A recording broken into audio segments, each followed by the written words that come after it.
will die, but the glory of Pharaoh will live forever.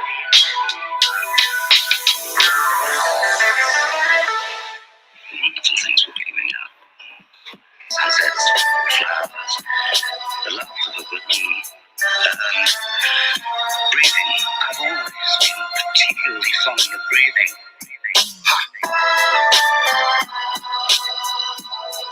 It's that nasty cooker.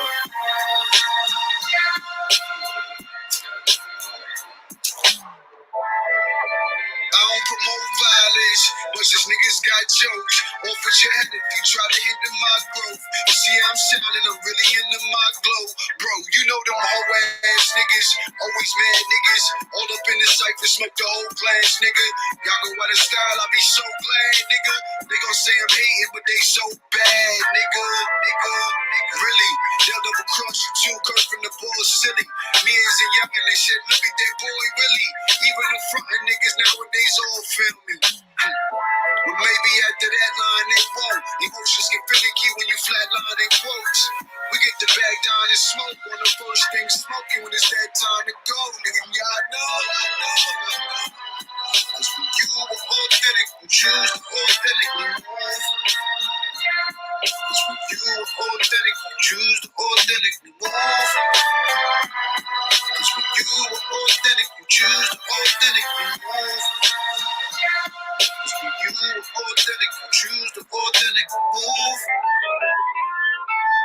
I've known him longer than anyone. We started out together, we were partners. How did you become the devil? It was very simple.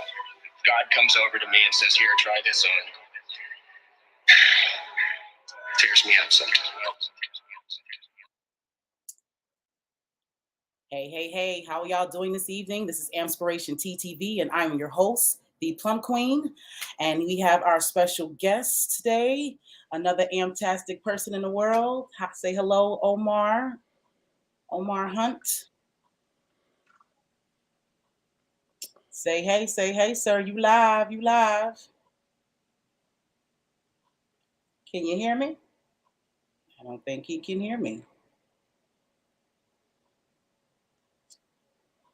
Omar, can you hear me?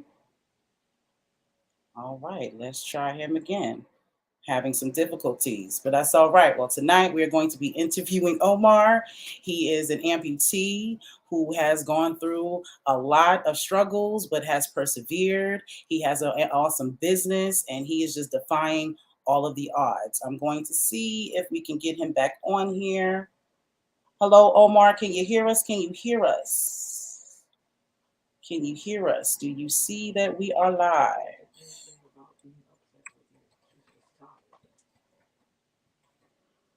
Omar, can you hear me?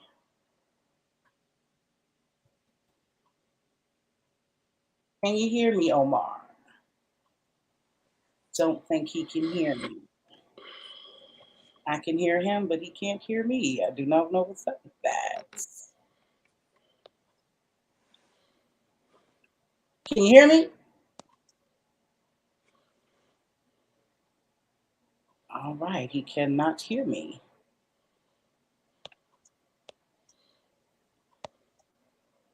Okay, let's figure this on out.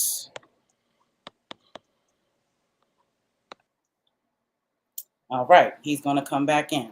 Okay, well, again, this is AMPspirationTTV interviews. Y'all already know how this works, the monkey wrenches, but y'all going to get this inspiration regardless. I met this gentleman with the awesome people from last night. I really had enjoyed the Amputee podcast host. I actually met him through them. We all was a part of a panel last Wednesday called Black Lives Matter. And so we was just giving our thoughts about different topics that have to deal with the amputee community. And I just thought that it was really dope. You know, he has his own business. He lost his leg, and he also lost a couple of his fingers to do 2 different accidents. But he is still working. He has an awesome business. You know what I'm saying? He has defied the odds. He is another example of what I say. Anything we can do, you can do. It doesn't matter what happens to you. You can always make something of yourself. You can always, you know what I'm saying, persevere. So I'm really looking forward to telling his story when he can come back. Hopefully that works out.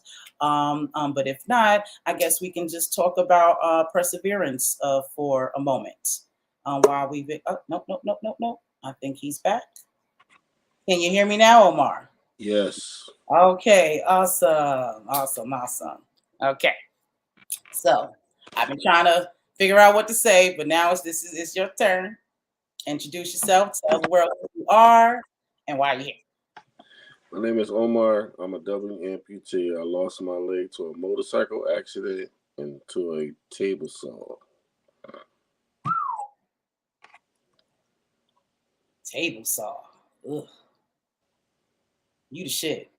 I'm just outright and say that. You the shit. Now you're lagging a little bit. Can you hear Yeah. me? Yeah, I hear you loud and clear. Okay, cool. All right. You shit. Cause yeah, man. Okay.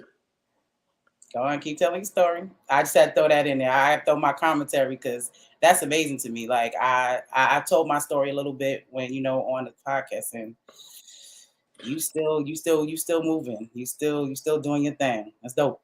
Well, things in life, you can't let some things hold you back. You got to go forward, because if you sit back and let it hold you back, you will never go forward in life.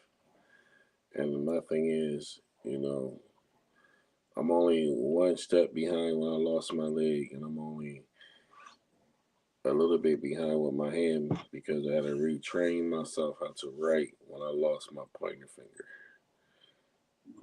So I had to use these fingers here to learn how to rewrite because I don't have my pointer finger, which you use to hold your pencil. But I learned to adapt. You're amazing. I'm gonna keep saying that. You the shit. Cause I was asleep for my accident. I didn't hear nothing, feel nothing, see nothing, and I only had one. Mm, So you okay. lost your leg and you lost your Well, fingers. the hardest part about when I lost my leg was I was in a motorcycle accident coming onto a highway. I got hit on the right side of my bike. They pushed me into the guardrail. The guardrail ripped off my ankle on the left side. I fell off. The lady did get out the car to proceed to help me, but when she realized my ankle was gone, she got back in the car and left me for dead. So I had to take my t-shirt off, make a tourniquet, and hold it. And the only thing that really saved my life was I had a Nextel. In 2005, I was chirping people and telling people where I was at the accident. But I'm glad a car didn't come up on the on ramp and run me over. Right. Right. So, Wow. That was divine. You are definitely here for a purpose, 1,000%. And you the shit. I'm gonna say that a million times before this feed is over, because that's yeah, crazy. That's crazy. Like I said, my situation is completely different, and I tell people this all the time. This is why I. That's why I'm just so grateful, because that didn't happen to me. My mm-hmm. accident happened to me, but I wasn't conscious of it, so I didn't feel anything. I can't imagine how you felt. You know, I honestly I didn't feel it because I was numb, but I think it was more hurtful for the people that loved me and cared about me. And their main concern was when I woke up the next day, how was going to accept life? Was right? I going to accept it, and how was I going to be able to go forward in life with living with one leg? So it was a real challenge. It was a little bit of depression. What hurt me the most was I had good nurses, had good home care, I had a good rehab. They got me back up and working and walking. But when you're alone and you think about the situation, you ask God, why me? But then you can't ask God, why me? Because you're not going to get an answer. So it was more accepting it and going forward in life. Well, I'm glad that you did that. Now, how did you do that? What did you tell yourself? What was your thought process? Because a lot of Well, people don't take it that way. my thought process was a little bit selfish, but it wasn't. Is when something's new to you and you get alone, that's when you start doing your thinking when nobody's around and say, I'm here and this is my life. And how can I go forward without falling or depending on somebody? It was hard to my biggest fear was transferring from the bed to the wheelchair to walk around the house or getting in the shower and no one's there or slipping and falling to understand what was going on. That makes sense. And Uh, at the it, time, I'm sorry to cut you off, but at the time,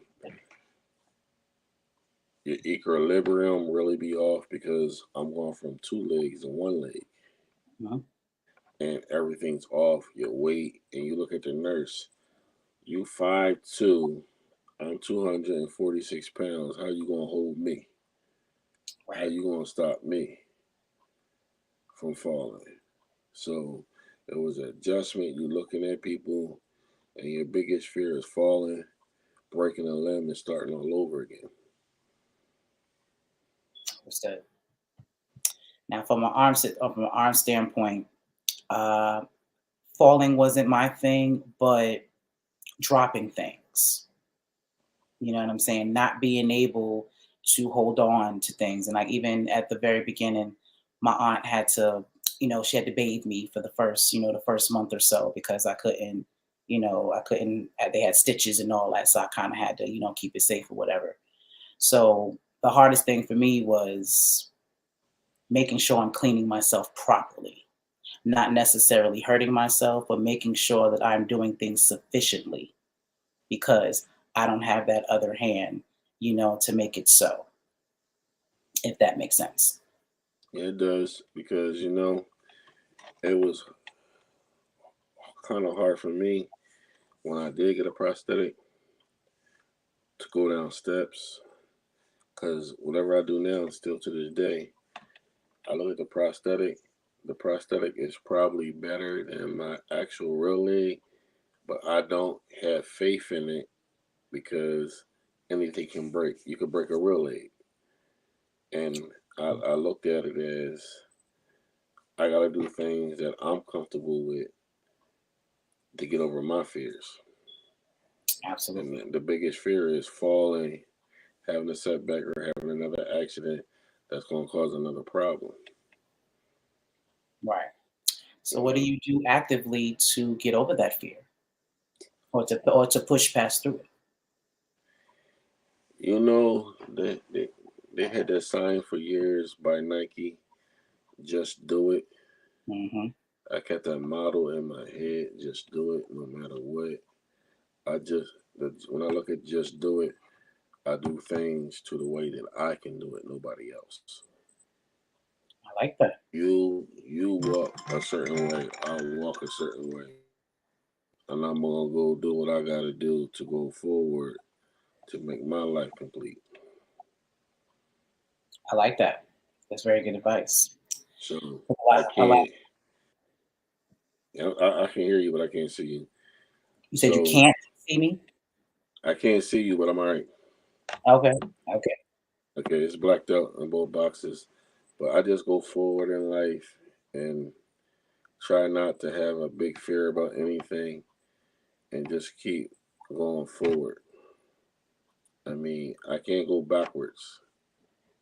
We got to keep striving and striving to go forward, not backwards. That's a fact. Okay, so with that being said, how did you get into your business as a handyman and a carpenter? Well, I went to school in high school. You know how you can go to Voltech school? Yes. I went to Voltech school and I took up carpentry. So after I had my accident, I was doing, I was a warehouse manager, and I was in operations. After I got out of that job, I had to go back to what I knew, and I knew carpentry and cabinet making. So I had to use my skills that I learned years ago to adapt to make my life easier.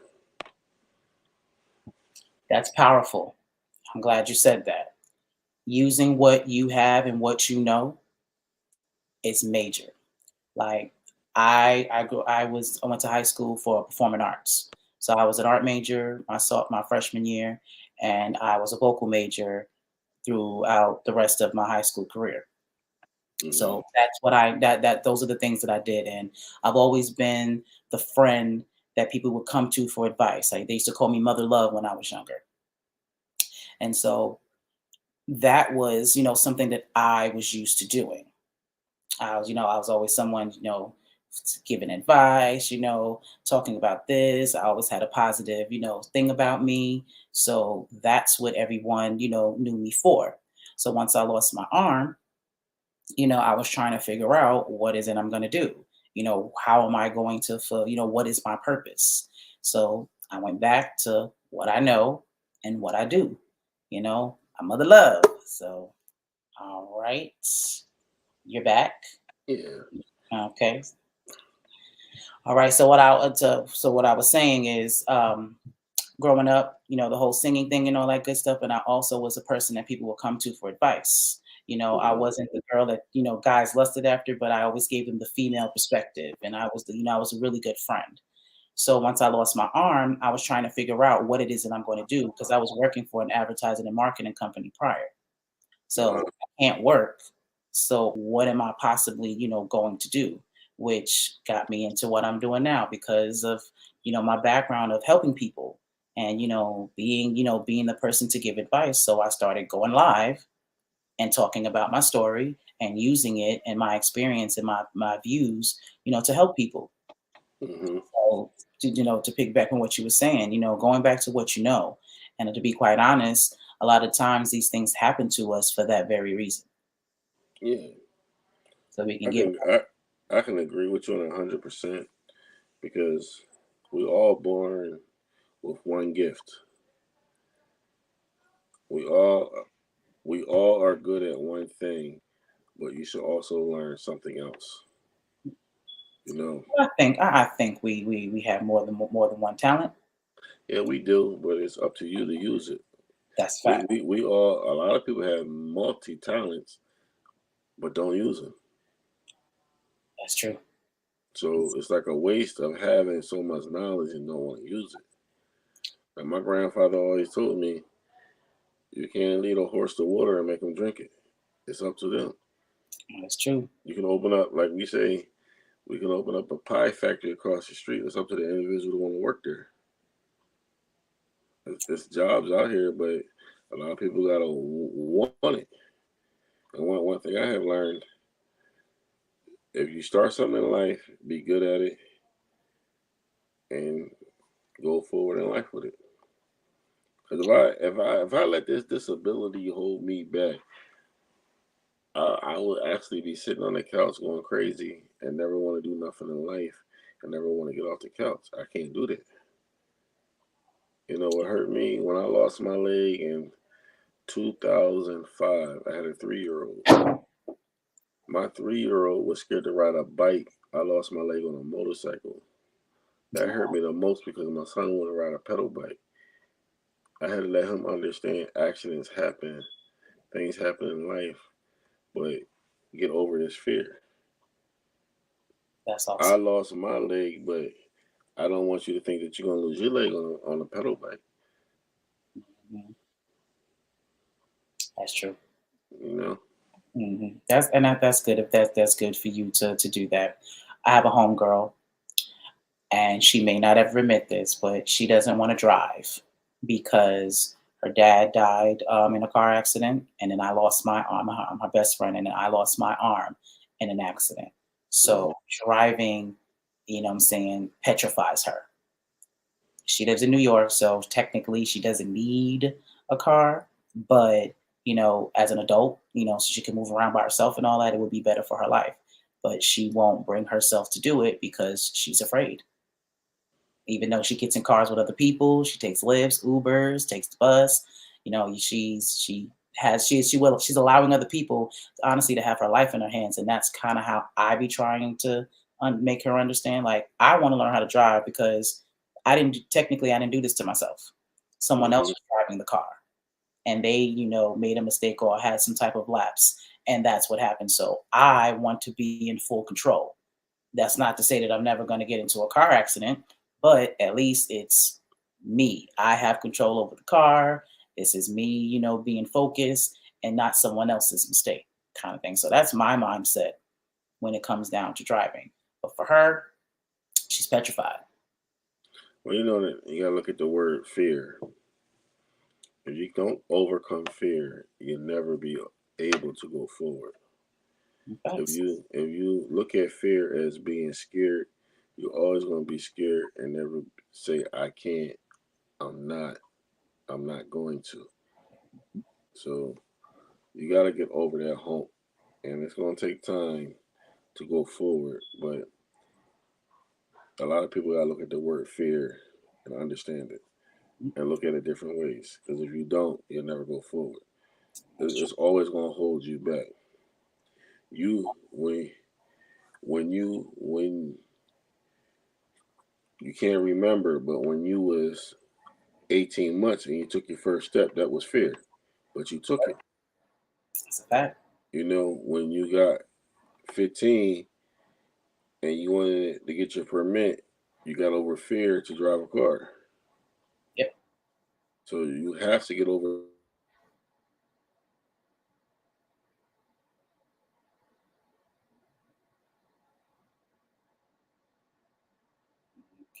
I think we're having some more technical difficulties.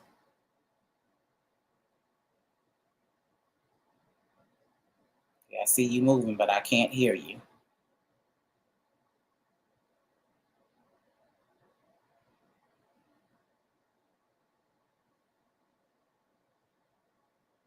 Okay, while he fixes that, I'll piggyback on what he was saying. Yeah, fear is the biggest killer of dreams and accomplishment and goals. It's not even really talent or the ability to do something. You there? Okay, no, he's not. Okay, so yeah, fear is honestly the biggest killer of your dreams and your aspirations in life. What I'm saying? Not because you can't do it, honestly, not even because the opportunities are not there. It's because a lot of us is just afraid to get out of our comfort zone and to do something different. I'm saying? That's no longer comfortable, for you. And I know that's it's a hard thing. As human beings, we're habitual creatures. I'm saying? So anything that we do on a routine, everything we do on a regular, is what we adapt to. But being adaptive is very important and very key to get through any adversity, whether it's losing a limb, losing a family member, losing a job, losing a relationship. Any type of adversity that you can have. We're back. I don't know what's going on. It's all right. It's all right. Right. I call them the monkey wrenches with all these technical difficulties, but we're gonna get this inspiration by any means. Right. So we gonna But do keep you have any questions? specifically for you. Well, I've been asking them, like, I want to know your ways of how you come to this thought process, because it's easy to tell somebody, you just got to get through it. You just have to, you got to push past the fear, but how? What were your methods and All things right, that like you've done to come to that? all right. The hardest part was when I got my prosthetic leg was to take the first step between the parallel bars. Okay. Once I took them steps and can control my balance, it was good. Okay. So once I got past that, it was a little bit better. And I started working. I had to make things to adapt my life with taking my leg off on the floor, sliding across the floor, laying flooring, running up and down ladders with my leg. You know, I had to trust it. My leg is my best friend. And out of anything, I'm going to make sure my leg is good. I'm going to call my prosthetic doctor, which is like my best friend. I need A, B, and C. Because if my leg goes down, I go down. Gotcha. So I just don't want no setbacks. But it was a real challenging situation. Real I can challenging. imagine. You I know, can actually imagine. You know, people say that, but I can actually imagine. life from going from 2 legs to 1 leg was really challenging. I had my ups and downs. I had my situations. You know, I have people that ask me, why didn't I get a leg that looked like a leg? Why did I get a leg that's all metal? The reason why I didn't get a leg that would look like my leg is because I accepted my new life with my prosthetic. This is who I am now. A lot of kids looked at me. I had a nickname called Iron Man. So I fell in love with the name. I go to Walmart, I go to Giant. The kids are like, wow, he's part robot. You know, I adapted to it. That's what's up. And, you know, I live in a small town. Population probably 12 to 14,000. Wow. Everybody looks at me as, oh, that's the guy with one leg. That's Mr. Omar. That's Omar, the one-legged handyman, the painter. So you know, I adapted, and I accepted because this is who I am. Now I mean, a lot of people get mad at me like, why did you tell my child that? Tell the kids you can take them to school for show and tell, because I want kids to understand if you have an accident, they have prosthetics out here. You will get back to walking. I had a boo-boo, and this is what the doctor made me. You know, don't think that you have an accident, you're never going to walk again. Like, technology has changed. Yes, Just like if you wanted to go get a robotic arm today or tomorrow, they got it. But it's within you to want it. Yeah, my insurance don't cover that, so I don't. Because I actually have my prosthesis. I showed it on the show last night, so I have a prosthesis. But I don't wear it because it don't do anything. Okay. I would have to be iRobot. Yeah. For me to do that, because the way with the arm thing and with my life, that's heavy. That's like 10, 15 pounds. So it's almost like carrying a bag with me everywhere that, you know what I'm saying? That's just doesn't do anything. It doesn't really hold anything. So that's why, and they took too long to make that. It took them 2 years to fully get it together. And by then I knew how to do everything for myself. Tie my shoe, roll a blunt, put on my clothes, cook. I pretty much taught myself all through the process of them making that. I figured it out without it. So I own it, but I don't wear it at all. I got a leg, you know, a C leg, you charge.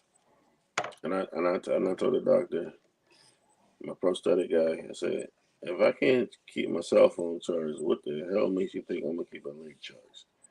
Then I gotta argue over port versus my cell phone versus my leg. Man. We're gonna have a major problem.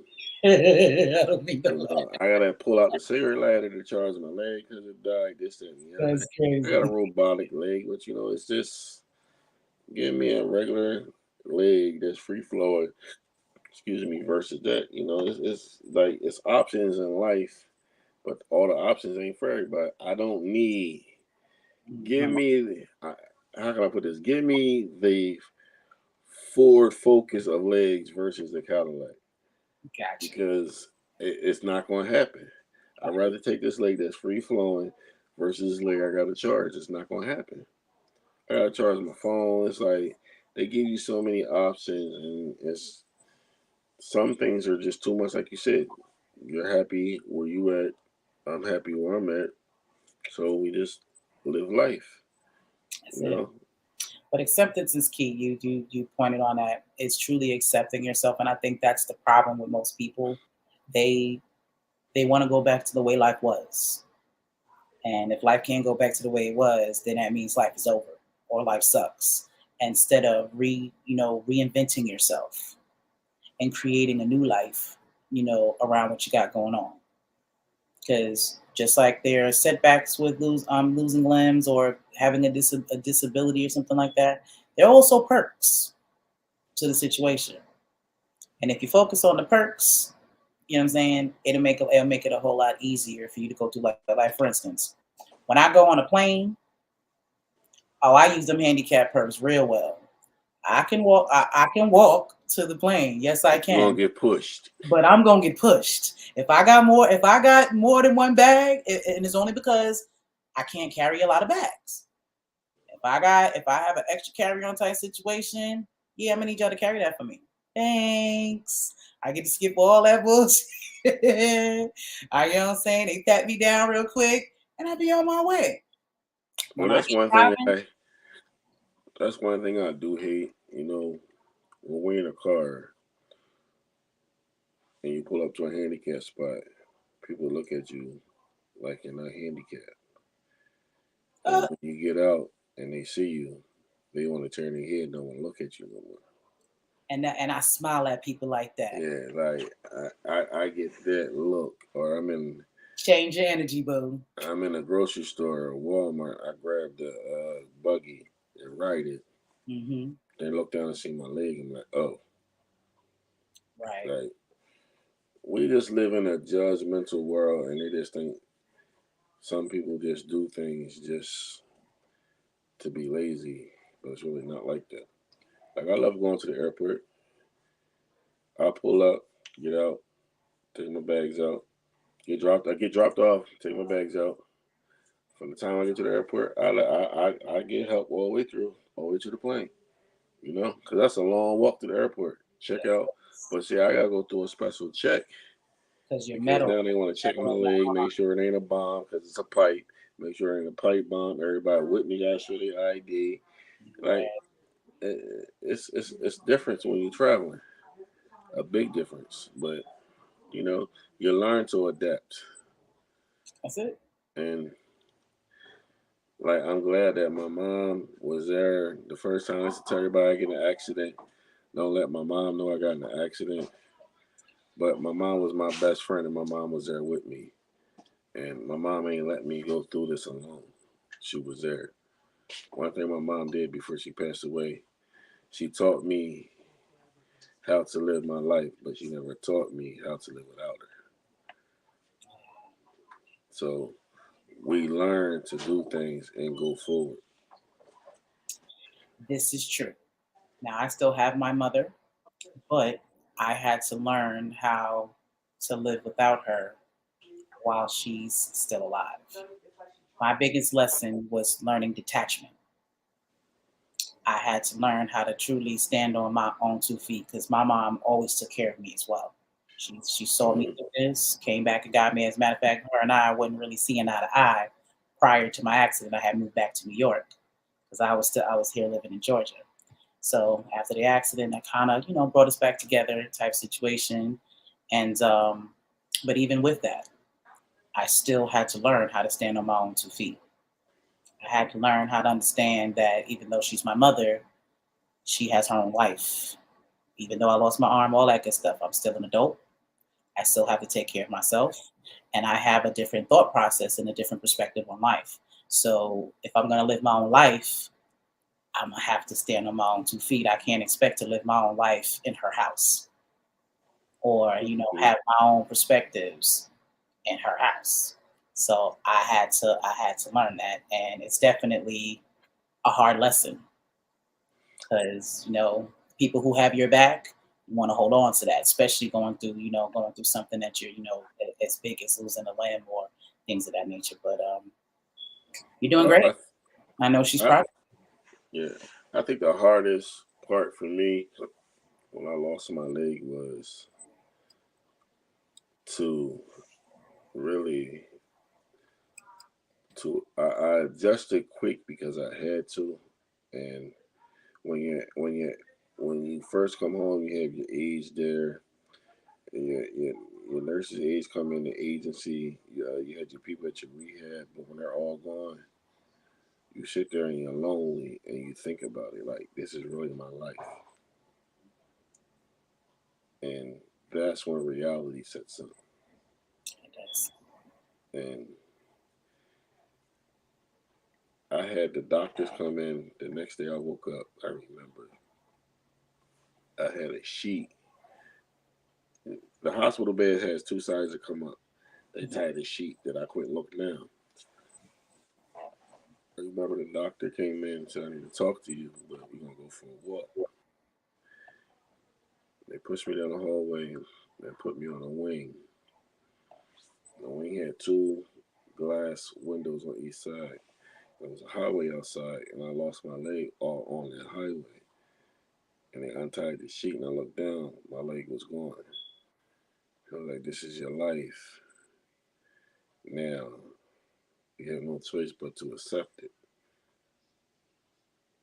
And I accepted it because one thing the doctor told me is no matter what happened in life, I'm going to make sure you'll be able to dance again.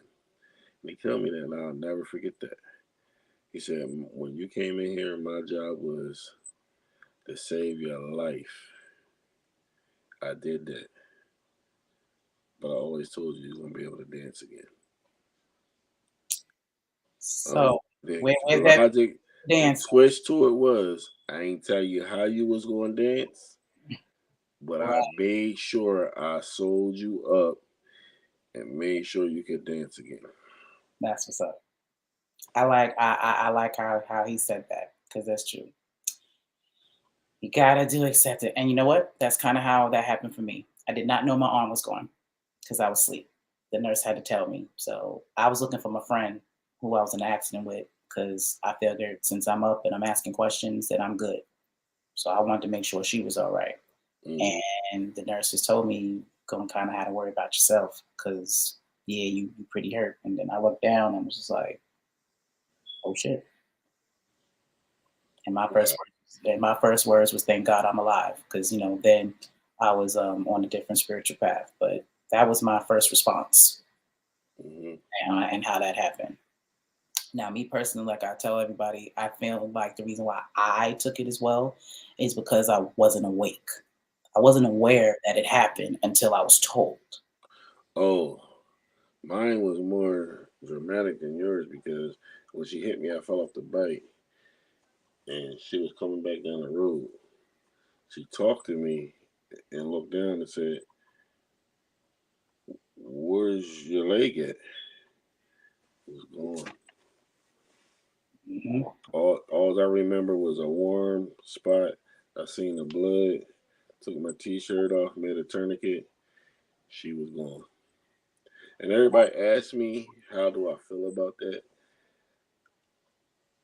I can forgive her, but I can't forget because it took me a long time to understand. And I had an aunt that was a preacher. And if I wasn't in to believing in God, I wouldn't be able to accept it and forgive her. And I honestly forgive her because I don't know who she was to this day, but she's probably in a worse state of mind more than me because she don't know if I lived, died, whatever, but it's probably on her conscience. Mm-hmm. And it's so true. So I tell I you can that. never forget what happened to me, and only thing that saved me was my phone because I had somebody to call not to bleed out. So, well, as I say, your ancestors, you know what I'm saying, was absolutely looking out for you. And people ask me that about my homegirl too, because we're still friends. I was in a car with my friend. We were colleagues, and me and her are still friends. And I say the same thing when people tell me like, I would have hated her, and I would have did this and I would have that, and I'm gonna keep it real. Now people gotta understand it's always someone on the outside that understand the bond, but why put hate in it when it was a simple accident that nobody can not expect an accident. You don't know if an accident was going to happen. You can't predict it. It's an accident. That's why it's called accident. That's right. Well, for most people, they feel like, I got shot in the stick and that's just a major accident. It's not like, she slipped and fell on my foot or nothing like that. So I understand where they're coming from. Their perspective is they love me, they care about me, and she hurt me. So for them, they feel some type of way. But for me, I actually looked at her because, again, I wasn't awake for any of this. Granted, my arm is gone. Granted, I have to live this life. But mentally and emotionally, I was good. See, I don't know. I didn't know, like you said, I don't know what type of mental, or emotional things that she went through. Now, her and I finally talked about it actually a couple of years ago. It was the first time her and I had a real heart to heart about her feelings about the situation. Because I celebrate the anniversary of my accident every year. That's my second birthday. What, 9/22? 9/22. Yep, mine's is 7. Why am I forgetting that right now? 9/22. I would never forget. It's 05. 5/27. I don't know why I just forgot that for a second. It's coming up. May 27th, 2007 was the year. It was around 9:35 at night. Interstate 95 South. 95. You might want to check out the numbers. I know we believe in different stuff, but you might want to check out the numbers and see what that means. Now I was stuck on the number theory for a while and I didn't leave it alone. Because if I stay on the number theory, I'll be playing the lotto every day. Well, no, it's not. Well, I ain't telling you to play lotto. It's that deep. Oh, okay, I can dig it. Well, and a lot of people yourself, I can dig it. And a lot of people used to ask me, did I get paid? No, I didn't get paid. Everybody thought I got a lot of money when I lost my leg. I didn't have nobody to sue. This is my life, Yep. And I kind of say I'm glad I didn't get a whole bunch of money because money brings a lot of problems. But I'm just glad that I have my life and I was able to still be here for my children and go forward in life. I ain't rich, I ain't poor, but I live an alright life. I still do the things that I always wanted to do. And I consider myself one step behind. I travel. I work my 4 or 5 hours a day. And I got chronic pain, but I'm not crying. I used to have phantom pain real bad. I finally got that under control. But the chronic pain. How do you hide that? There's a question to ask about that.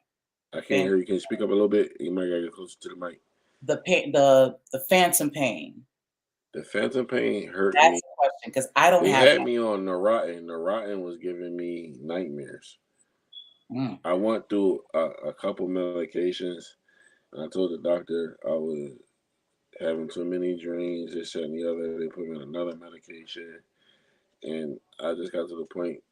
I even went to pain management. Acupuncture made me worse. Did it? Yeah. You know what? That so once I got through that, sorry to cut you off, but once I got through that, and they put me on I'm on this medicine now called Lyrica. I have no problems. I've seen the commercial. I've heard of Lyrica. I've seen the commercials when that first came out. I have no problems, but I tell people now, arthritis you can't get rid of. You're gonna have that ache when the weather changes.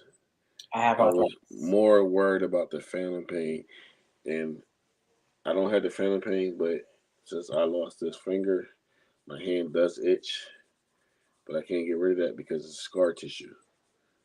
Oh, is that what it is? Yeah. Once in a while, it's like my finger. I can still feel my fingers, like we're talking about it now, so I can feel them now. So but you know what that is, right?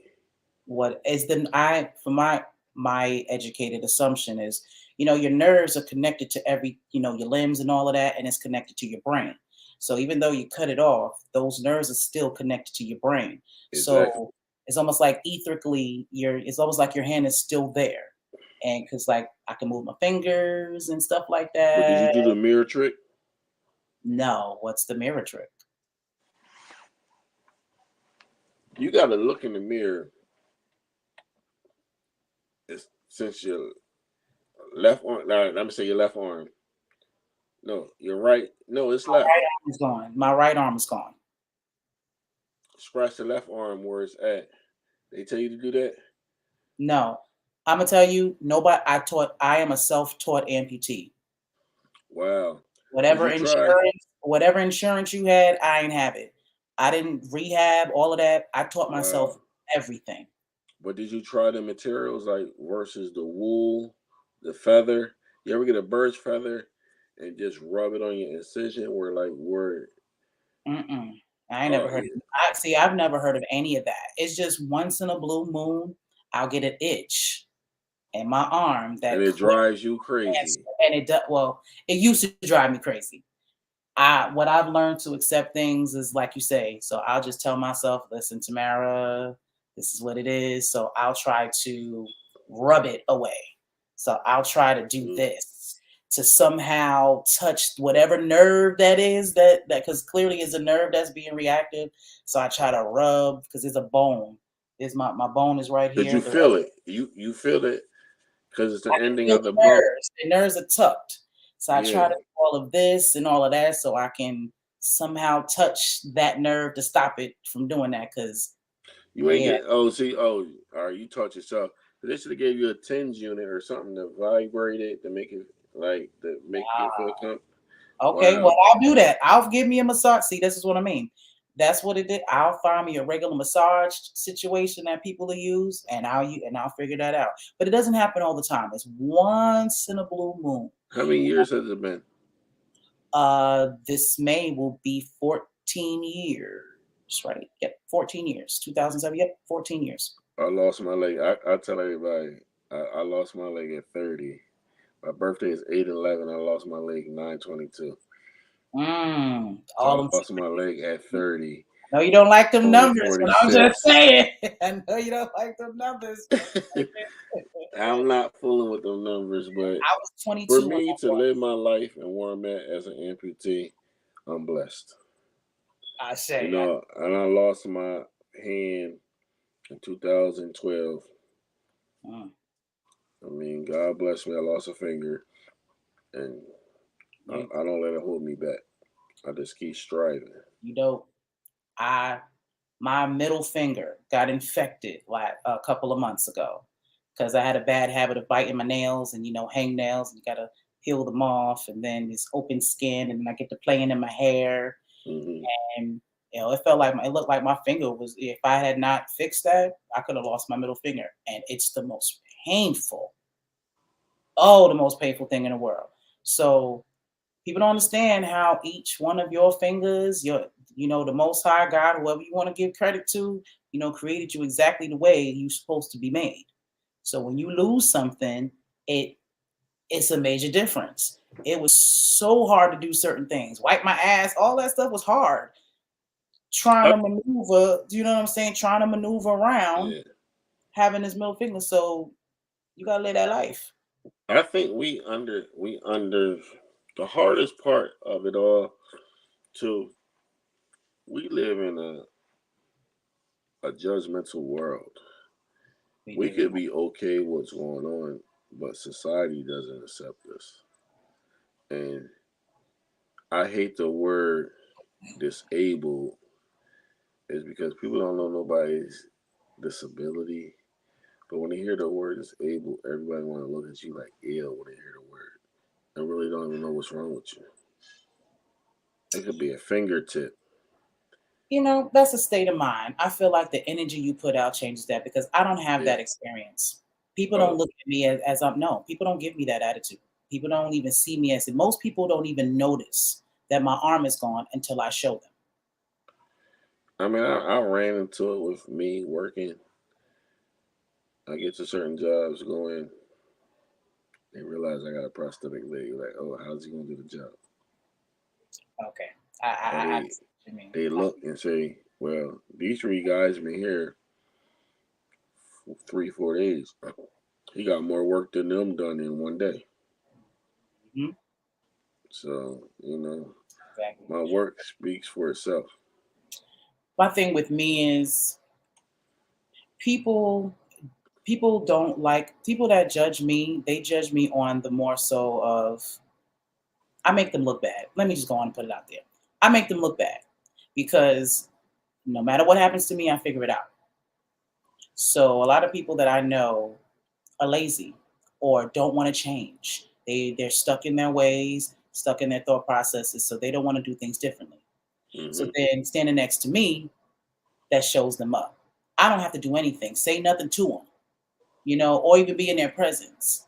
You know what I'm saying? But some will compare, you know what I'm saying, me to them. Well, Tamarano can do this and that and whatever. And that makes them feel some type of way about me. So that's where I get most of, I'll say, my animosity or, negative vibes from.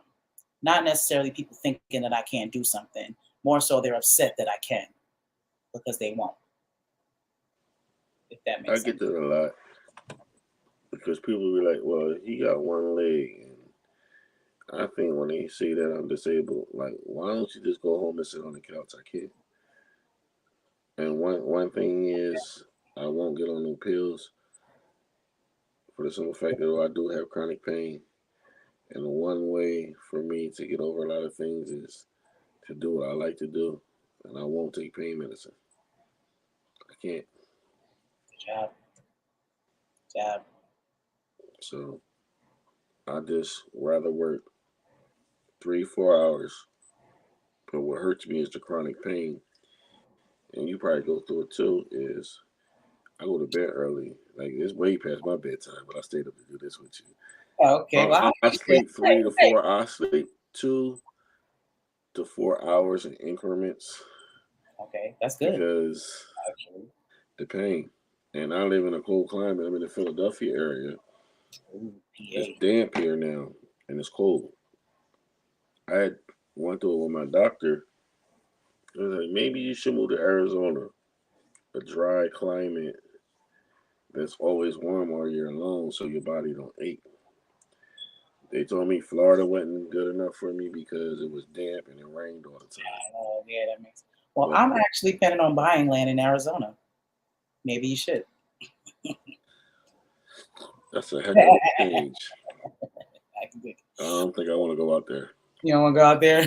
Too dry? Too hot?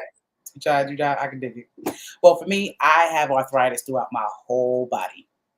So my back is really my spine and then my shoulder. I helped my cousin move a couple of years ago. I ain't had no business doing that, but she needed the help. And just like you, I'm a type of person, I can't just sit around and do nothing. I'm way too young, you know what I mean? And I can't just sit there and be a person watching other people work and do hard stuff. And then I'm just sitting there directing traffic. You know what I'm saying? Because I've always been a big girl. So I've always, even though I might not be a man, but I can, I can pull my weight around, so I can lift stuff. I can, I can move things. So she needed the help and I wanted to help her, but I fucked up my shoulder.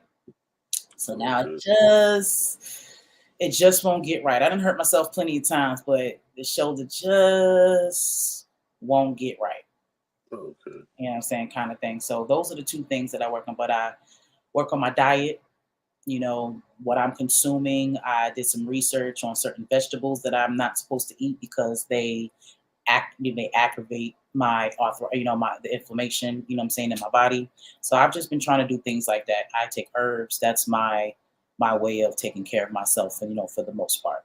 I try to eat from the ground. I try to do my research on your organs because each organ has their thing. So if you eat certain things that go specifically with that, that's how I've been managing, my pain going on. And that's my biggest problem too. I like to eat, as you can see on my Facebook page. Love to eat. My weight gain. If I gain weight, my leg gains weight. I won't fit my prosthetic. So I gotta watch what I eat and watch what I do. And that's the hard part. I understand. It's the same, not the same as far as my leg, but my quality of life, honestly, is based on my health. The bigger I am, the harder it is to do stuff. The harder it is to move around, to pick this up, because most of the time I live by myself. And like I was saying last night, I'm not handicapped enough to get certain services. Mm-hmm. You know what I'm saying? Here in the state of Georgia, you know, you got to be damn near dying. You got to be on a million medications and all of that for them to actually help you. So for me, I can't get a home attendant like, you know, or anything like that because I can do things for myself. So I got to clean my own bathroom. I have to, you know, mop my own floors and, you know, do my thing and all that stuff. But I have to do that in increments though, because it'd be a lot. It'll take me 2 days. If I was to let my house go, it'll take me about 2 or 3 days to get it right. Because I would have to stop. Because, you know, having to bend and to scrub your tub and the tiles and, you know, all the stuff, that's a whole bunch of arm movement and squatting. I got to use my whole body to do certain things to make sure I put myself in a certain position so I don't fall. I understand. You You know got to what be I'm safe saying? about it too. Yeah. So being in shape, or, you know, I'm very flexible. I do a lot of stretching. So all of those things help me to live my life on my own. So yeah, having your health is a major thing when you have an adversity that you have to live with. I don't like the word disability either, because I'm able to do a lot. I can do a lot of things. I got to do a lot more things than most people with 2 arms. I'm in better shape than most people I know, even with my gut and all of that. I can outrun, work out several people. So I'm able to do a lot. And what I can't do, the universe provides. Because there's things that people with 2 arms can't do. And it really has nothing to do with your limbs and, you know, and all of that stuff. You know, we're all made different. Everybody got their talents, like you said earlier. Everybody got their thing that they can do. So you're Yeah. just supposed to do that. So we have that mindset. It all really starts with the mind. The mind controls everything. That's what controls your life. That's why people can have the same experience, but can see or go through the same thing, but have a completely different experience. This is all about how you see it. If you think you poor, then you poor. If you think you got a bad life, you got a bad life. If you think you shit, you shit. So it's all about what you tell yourself. So yeah, now you said you passed your bedtime. Now we almost an hour in, so I don't want to, you know what I'm saying, That's whatever you want to talk hold about. you I mean, too if you have long. any questions, I'm gonna answer them. Or anybody got any questions? I don't know who's all on the live. No, we don't have any questions in the comments, but you've been answering my questions. As you know, as we talk in this conversation, Yeah. you know, you're talking about I just want to adversity. make sure you got the full interview that you know. Oh, absolutely. Like I told you, this ain't Eat Hollywood, this your show. So it's all about what you're going to put out there. But you can talk more about your business, you know, let folks know where they can find you and all of that.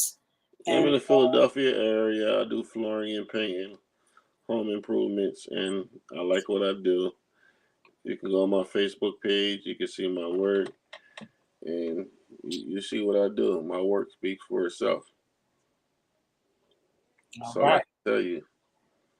Well, his work speaks for itself. That's it. Point to the point. Well, I appreciate you, you know, being on here. I appreciate you being AMPtastic. You know what I'm saying? I admire you. People don't understand. Like I said, I didn't go through what you went through. I don't care what everybody else think. I did not go through you went through, and you were doing amazing. You're running a business. You're taking care of your children. You're inspiring your small town, and you know what I'm saying. You're doing it big. So that's awesome. Gratitude to you for being an Thank example. you. All right, so you keep doing what you're doing. Appreciate y'all. Y'all make sure y'all check him out. Let me get his information there again. Hunt's Home Improvement and Handyman Services. His number, 610-333-9534. His email, omars.hunt75@yahoo.com. Facebook, Omar S. Hunt. Instagram, Omar S. Hunt. Okay, so if you live in his PA area, need something fixed, you need to holler at Mr. Hunt. Thank you. All right. So I appreciate you, sir. You enjoy the rest of your evening. And everyone, y'all be inspired. Peace. Good night. Good night. All right. That was super dope. I appreciate him being here. So, of course, you guys, going to get y'all through my spiel. Y'all know Ampspire Media Network will be launching in April. I am uberly excited about this. So I'm looking for all the content creators in the world. Y'all need to come on through.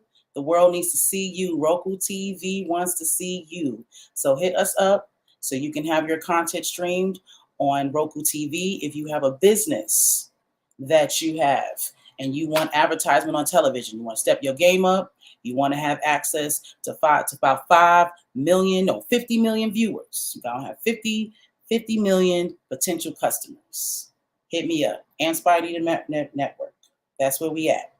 Get your business on television. What else we got going on? All right.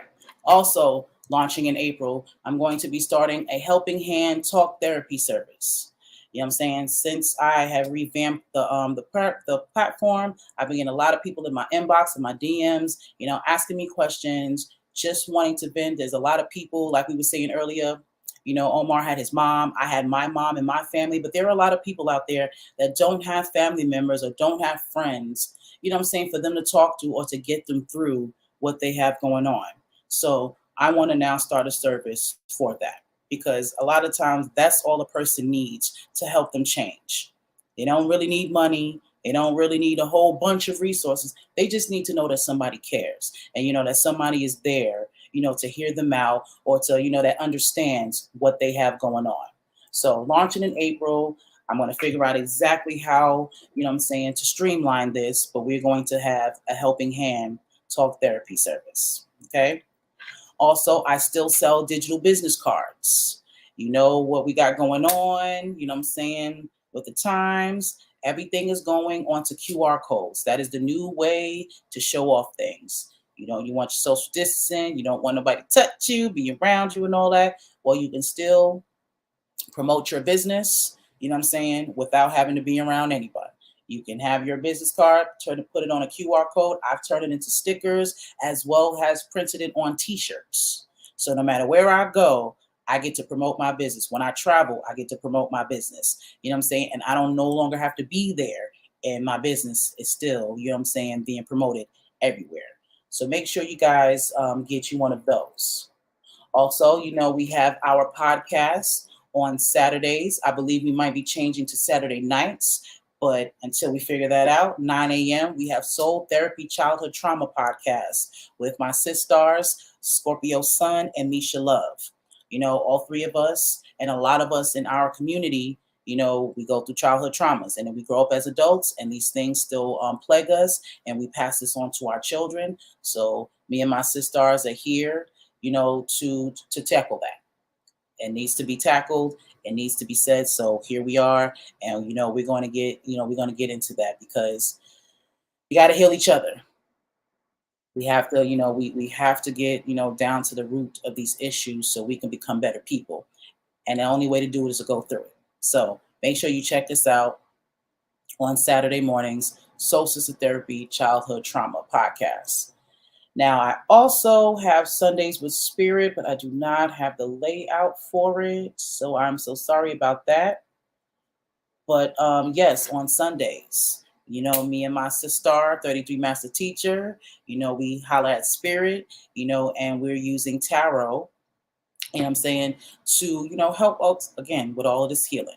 So now we also want to educate as well. You go on YouTube, there's a lot of people, have tarot, channels, and, people get readings and things of that nature. But a lot of folks absolutely do not know what it really is. They're just looking for answers, trying to find who they love is, if they're going to get that new career that they want. But, spirituality is serious. It's one of the things that's actually gotten me through my adversities. So it's really nothing to play with. So me and my sister is here to educate everyone, and to help you on, in the healing process, for yourself. All right. I believe that is all that I have. Oh, no. One more thing. All right. I am also going to get into the NFT space. All right. I started off as an art major in high school, before I turned vocal. So art is my first love. So why not get into NFTs, right? So I'm going to have amputee inspired NFTs coming really soon. So make sure y'all look out for that. I'm excited about it. I've been using my image, to promote my brand. And it's honestly has put me in a space where I'm now a model. I never thought in a million years that I could be one. But damn it, I'm one now. All right. So that is all that we have going on. I think that is it. Yes. So make sure you ready for the launch. If you're a business owner, holla at me. Content creator, holla at me, and I'll let y'all know when y'all can subscribe. Okay, make sure y'all look at my link tree as well. Link tree, AMPspirationTTV. That way you can have access to everything that I have going on. It gets updated, you know what I'm saying, frequently. So that's how you find everything Ampspiration. Okay, so I love y'all. Y'all enjoy the rest of y'all evening, and as always, be inspired. Peace.